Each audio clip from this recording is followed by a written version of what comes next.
thank you so much for joining us today. We're very keen to delve into Pyxis Advisory Group's work and your insights on navigating the volatile downstream energy landscape. Before we start, Kate and Matt, would you like to give a short introduction of yourselves?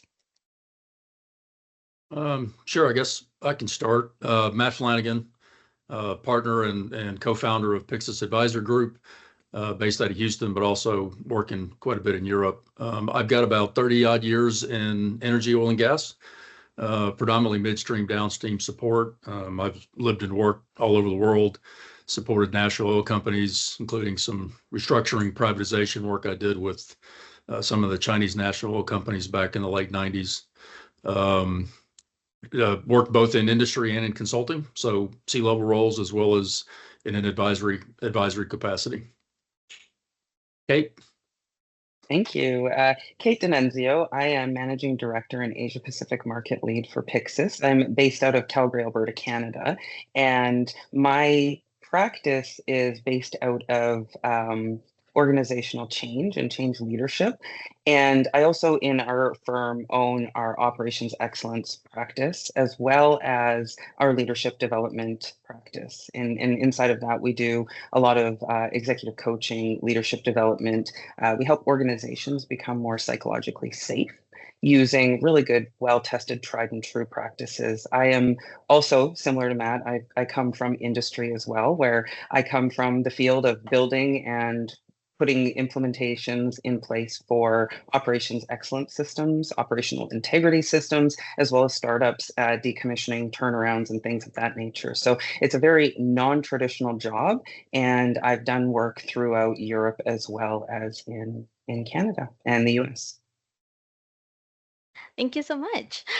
So to begin, Matt, could you provide a brief overview of Pyxis Advisory Group and its core mission in supporting the global downstream energy industry? Sure, Samal. Well, thanks as well for having us on today. We look forward to the event in October. Pyxis Advisory Group, we're a global advisory firm serving the industrial sector. We serve the entire energy, oil and gas value chain, including downstream refining, transportation, retail, convenience stores as well.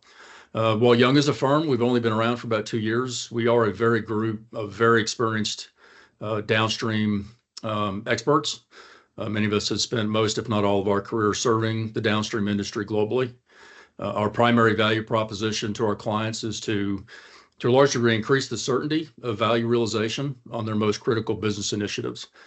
So we do that through our very deep industry and domain expertise. So as Kate said, we've been there and done that. There's very little that we haven't seen, haven't worked in this industry. As I noted earlier, many of us have served in operating leadership roles, so we're not just lifetime consultants.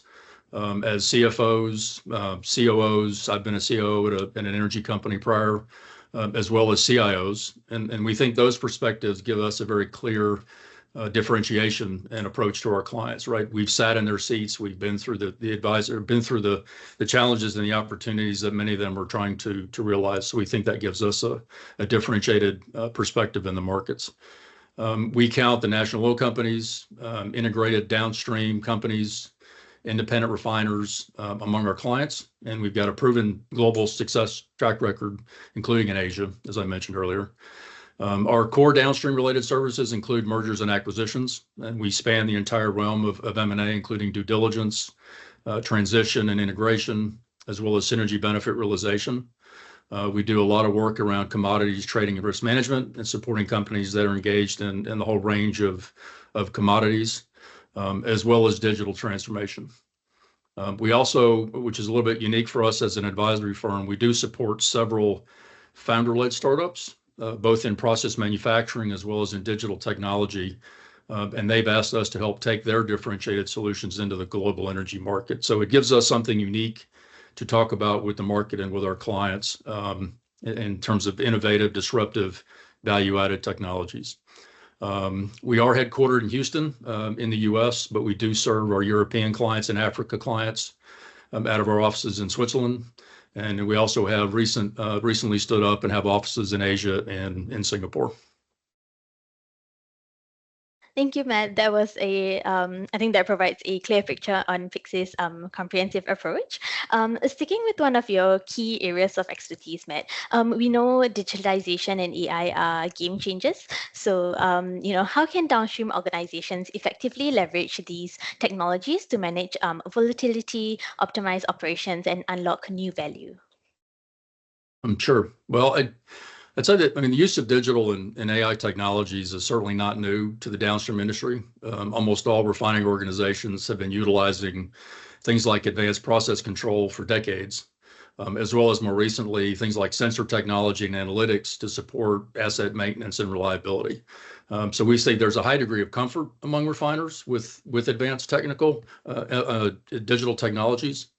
That said, we do see a number of opportunities for downstream organizations to leverage new technologies, including AI, which, as I know, is a broad term, to improve business operations. So some of those include we've begun working with a group out of the U.S. called TC Labs, which leverages large language models to ingest and process larger data sets than traditional AI tools and methods and models have. So they don't only ingest just the number data, production data, but they can ingest things like operations logbooks, standard operating procedures, maintenance records, documents, as well as capture walk and talk recordings of senior operators who can walk into a facility and talk about their assets and their operations. So this technology and these models can then rapidly make recommendations on how to remedy issues with things like catalyst consumption or catalyst degradation, operating set points on specific refinery units, as well as unit optimization. So we see it as very powerful technology that can be very disruptive and very complementary to what operators are doing to a large degree today. So one key theme that we do see in the downstream sector with regards to AI is the capture and leveraging of the knowledge and experience within the organization, specifically around things like operations and engineering, to codify and build on that knowledge for new operators. So we've heard for decades about the aging of the workforce, and there was going to be this loss of institutional and operational knowledge when folks start to retire and leave the workforce. And AI models can then help mitigate that risk by capturing all of that knowledge, both that's sitting within enterprise IT systems, but also within literally the minds and the brains of your operators, engineers within your organization. So it's a good way to capture and codify that knowledge. So some of the other areas that we're seeing AI beginning to be adopted is in the areas of commodity trading and that value chain. So there's a fair bit of low-hanging fruit we see around automating key components of the deal value chain. So in terms of contracts and deal confirmations, invoicing, and even into the settlements area. Another big area that I know is not new, probably to your audience, is the concept of digital twins. Digital twins means a lot of things to different people. In our view, in short, it's a virtual representation of an organization's facilities and business. It may or may not include a three-dimensional interactive model of a facility. So it could be just two-dimensional data and information that represents a portion of an operation or business, or we've seen very comprehensive interactive three-dimensional models where you can immerse yourself virtually into an asset and then combine that with all of the operating and enterprise data that is associated with that assets. So many refiners that we work with are engaged in some range of a pilot or proof of concept, trying to identify areas where AI tools can enable real-time monitoring of refineries and critical assets. And the intent of that is obviously to enable more robust predictive maintenance capabilities and also support more efficient refinery process optimization. Yeah, I think that's fascinating how digital can unlock so much. However, implementing these transformations isn't always straightforward. So what are some common pitfalls or challenges that downstream companies face when implementing digital transformation, and how can they be overcome? The question that we hear most often is, where do we start? We've talked to a lot of organizations that fall in love with the technology, but they struggle with, where do we start? So there are numerous business areas for refiners to leverage these innovative technologies across their downstream business. But we think the key is to start with those high impact areas, keep the initial scope small, to prove out the technology initially and prove that there is value from doing that. And that way, the organization also begins to learn the power of these technologies, right? So then once you prove it, then you can expand that deployment across the rest of the organization where you see those high impact areas. As Kate can attest, some of the challenges we see is that there will, with any new technologies, there'll be resistance from portions of the organization to new technology. So there will always pose a challenge from a change management perspective. This is new, this is different, we don't know what to do with it. Is this going to some way impact my job and my role to the point where maybe I won't have a job once this technology is deployed? Is AI going to replace me? And in many cases, specifically within the refining space, senior operators may feel, and rightfully so, believe that they know more about that site's and that facility's operations and how to best optimize that operation, and don't really feel that AI or any other digital technology is going to give them inherently more knowledge than they don't already have within their their current knowledge base. So our view is, and Kate will probably talk about this a little bit here as well, is that our view overcoming that is achieved through early engagement with operations and letting them know that this technology is not going to replace you. We're not going to AI you out of a job, but we do believe it will help enhance the group's knowledge and your knowledge and allow the organization and the site to make better decisions with our assets each and every day. So the way we go to market and support clients when they're evaluating any new digital technology or even AI is we intentionally build in a human capital first approach to technology deployments. So and having done this for decades, we know that the only way you really achieve the full value of digital technologies is you have to define and address the impacts to the people in the organization up front and address those through that adoption cycle. So for organizations that have built or in the process of building a digital transformation roadmap, usually in the kind of what we're going to do over the next 3 to 5 years, another challenge is that the pace at which the technology is evolving, particularly around AI and AI models and these large language models, they're evolving so quickly that your digital roadmap will likely become obsolete before you get through the entire 3 to 5 year timeframe of your roadmap. So we do recommend that, throughout your roadmap and your transition or transformation, that you embed evaluation checkpoints to look at newer technologies and making some course corrections on your digital transformation to take advantage of some of the new innovative, disruptive technologies that might be out there on the market. So again, the pace of change among digital and AI require these downstream organizations to keep some flexibility and to be adaptive to some of these newer opportunities and drive new sources of business value. Thank you, Matt, for sharing your insights on avoiding those pitfalls.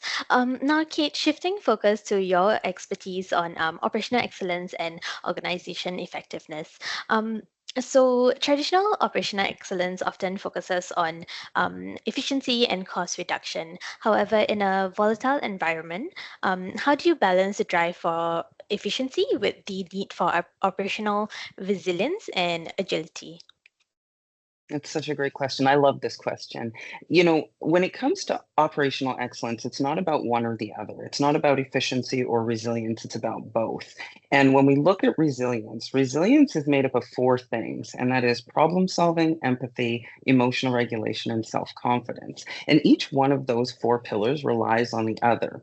And when we come together and we try and implement what I would classify as authentic operational resilience, it comes from embedding the adaptability and the human-centric agility into every process that you do. And so it goes from being compliant to being committed, and it's building that commitment inside of your workforce. And that comes through a number of different ways, where it is really allowing people to come to the table and have conversations and participate in the decision making and put their fingerprints on the processes. We have a process that enables people to participate in how we adapt or build or implement the different procedures and the different standards of an operations excellence system.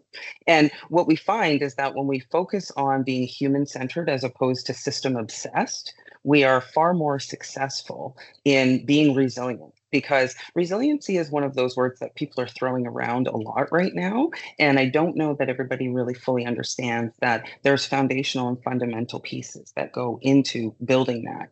And a lot of this ties into how our leadership communicates, how our leadership asks for information, how our leadership reacts when something doesn't work well.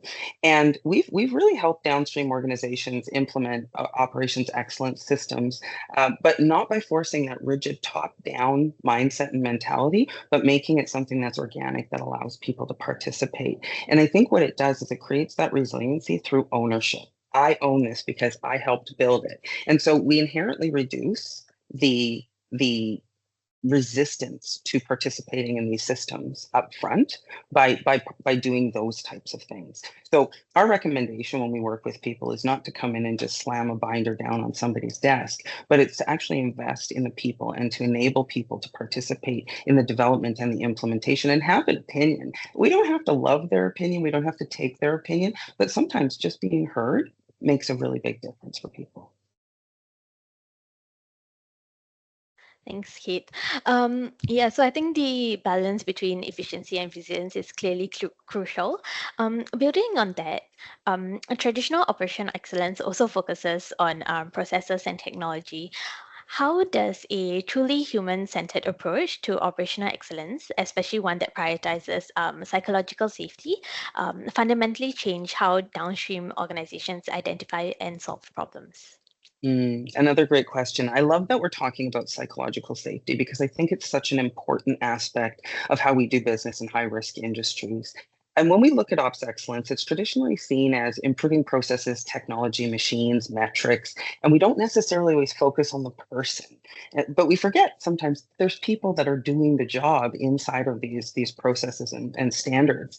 But when we think about it, truly sustainable operational excellence starts and ends with people. And psychological safety isn't just a nice to have when we think about it. It's a strategic advantage. And when we embed that psychological safety, we fundamentally change how people communicate and problem solve, right? So we go right back into our resiliency model. We fundamentally give them the ability to move from defensive, shame, blame, name. We all know that one. And we shift it to proactive problem solving. We look at our incidents, we look at our lessons learned, and we actually apply them, because people are willing to come and have hard conversations and say, oh, I stepped out of the bounds on this particular element. And psychological safety is key to having that human-centered OEMS program versus that system-obsessed one that I said before. And in the past, the psychological safety has transformed cultures in organizations and environments that I've worked in, because workforce doesn't fear pointing out risks or suggesting improvements because they know that their leaders are listening. And, it's nice for us to think that as senior leaders and executives that we understand how our operation operates. And we do, but we don't, because there's always the meeting after the meeting. There's always something that happens that's offside. I've heard of some horrific stories where people just didn't want to speak up about a broken process because they weren't going to feel listened to, or they were going to feel unsafe in saying something. And so they built workarounds in the processes, and people have been hurt very badly. I know of one worker who was killed because of a workaround. And when we eliminate that fear and we create that psychological safety, what we're inherently doing is we're inviting people to have hard conversations and allowing people to own the outcomes on the shop floor, which I think is really important, because those eyes, those hands, those ears, those people who are working on the front line are the people who are really going to be the production for the company, right? And we have to invest in that. And when we remove that risk of suggesting improvements, they end up trusting that their voice matters, and they won't receive negative responses for speaking up. And so what this also does, in addition to enhancing our safety culture, it also drives innovation. So it leads back to some of that stuff when we talk about digitalization, AI. If we find those early adopters, for example, that Matt was talking about, and we really invest in them and we build some networking and we empower them to participate, what ends up happening is they become opinion formers and they bring people along the journey with them. And so when we have a calm workforce and we have people who are coming to work excited because we're innovative, we're creating efficiency, we're improving because we're having hard conversations and I feel listened to, the organization thrives because we're not just pencil whipping processes and paperwork. And we actually have a set of very unique tools that we use inside of this. And we have, a coaching model. We have our Resilient Leader program, conflict management toolkits. We have a really deep 15, 20-year toolkit of things that we've used to embed psychological safety and drive improvement on the KPIs, which in turn, as we know, hits the financials. Yeah, the human-centric perspective certainly sounds like a powerful differentiator. In the era of rapid technological change and decarbonization, how can downstream organization ensure their talent strategy is aligned with their long-term strategic goals rather than just reacting to immediate needs? Yeah, this ties right back into kind of the same conversation that Matt was having earlier. And your talent strategy can't be reactive. It must be deeply intentional. You must place focus on this. Downstream organizations have to shift from that short mindset of we need to hire for what's coming up tomorrow. If we were to all listen to the boomers are retiring and the fact that we were going to have this mass exodus, we would have had a massive hiring spree, but at the same time, we wouldn't have had the people to fill the roles. And so we need to intentionally cultivate skills aligned with that long-term strategic thinking. So this is where our leadership teams need to be thinking long-term, but they need to be flexible so that they can pivot in the face of change. Because as we know, technological advancement, as Matt has said, is one of those things that what is here today is going to be advanced tomorrow. And so building that resiliency into our leadership teams is also a very important piece. So it's not just about identifying the current skill gaps, but it's anticipating the future capabilities that we need for sustainable success. And it can be a challenge for leaders because time is a commodity that isn't always available. And so what this does is it brings two thoughts to my mind, and these are things that I say all the time in my practice and with coaching my C-suite leaders, is actions express priorities. Is it people and safety that matter? Is it long-term structure? Is it bottom lines in production? Our actions always show our truth. And how you do one thing is how you do everything. So if your discipline to strategic planning is there and it exists, measurement and action of annual goals will show that the organization is moving forward, which then shows follow through to the organization, right? And that creates a really healthy organizational culture that people talk about. They talk about it in our communities. They talk about it on LinkedIn. We have awards for the top 10 companies in every country or globally. And so really what it comes down to is leaders holding their planning meetings, building their strategies, wrapping a people strategy around what those advancements look like, and then consistently revisiting them as much as we look at our goal setting, right? So if we're looking at our goal setting with our team members quarterly, in the middle of the year, more than once a year is what I recommend. And it really comes down to encouraging people to really future state their talent strategy, to take the time to sit down and say, okay, don't have these silos that operate independently of one another. Have your people arm talk to your operations and your COO, because these are the folks who are setting the tone. These are the folks who have to deliver. And so we have a lot of interest in helping organizations embed that resilience, the emotional intelligence, and those change leadership capabilities so that leaders are equipped not just for today's challenges, but for tomorrow's unknowns. And what this does is being that far in pre-planning and having those dovetails of these two unique areas of our people and our operations coming together, it allows organizations to thrive through those continuous industry shifts that we see. Thanks, Kate. I think maybe you partially covered this in the question you just answered, but aligning talent with long-term strategy is a significant challenge that many face. So how Mhm. does Pyxis Advisory Group help organizations ensure their people, processes, and technology all work in harmony to achieve strategic objectives? This is a really great question. And, a lot of this comes from our industry experience and understanding how the operations work. Having Matt, for example, having sat in a COO seat, our other managing director, he's been in a CIO seat. They understand how the reality works. Like it's all well and fine for us to sit in a boardroom and write things on stickies and flip charts, but when it comes down to it, we want to make sure that what we're doing is we're investing the right realistic approach to how people will do business. And so we see many organizations who invest heavily in technology without that equivalent investment in people. Process alignment is a massive issue. You know, one of the things when Matt was talking about digitalization and AI is when we look at the pitfalls that we do see in that, it's that people find the shiny object, the thing that's really neat, that's new, that a sales guy is gonna come in and tell you it's gonna give you all the things and it's gonna do all the stuff, but we don't understand the landscape of how our organization currently operates. And then further to that, we don't understand what the processes are. A lot of organizations don't even have their processes documented, or if they do, they haven't been refreshed to meet the needs of where their organization is in the current state.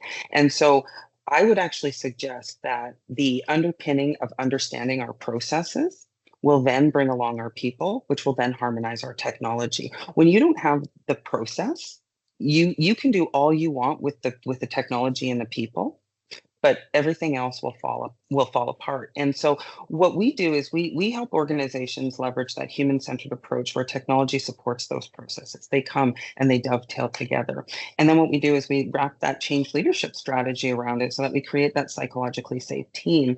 And so again, it starts at the top. It always starts with how safe are our workers to be able to come and say to a leader, I don't like how this is working. It doesn't align to how I actually do my job. Right. And I think if we can't have those conversations and put people in the situation of being able to say, hey, our process changed 6 months ago or 12 years ago, and we're still operating on the old one, that becomes really, really uncomfortable for folks. And so, you know, when we look at these different things, we have a number of different models that we use, but guiding organizations through clear integrated alignment of those technology deploys, refined processes, and that frontline buy-in is really important, because what we end up coming out with is an organization that experiences significantly fewer implementation delays. We're very proud of our ability to deliver on time because of the fact that we take such a methodical approach.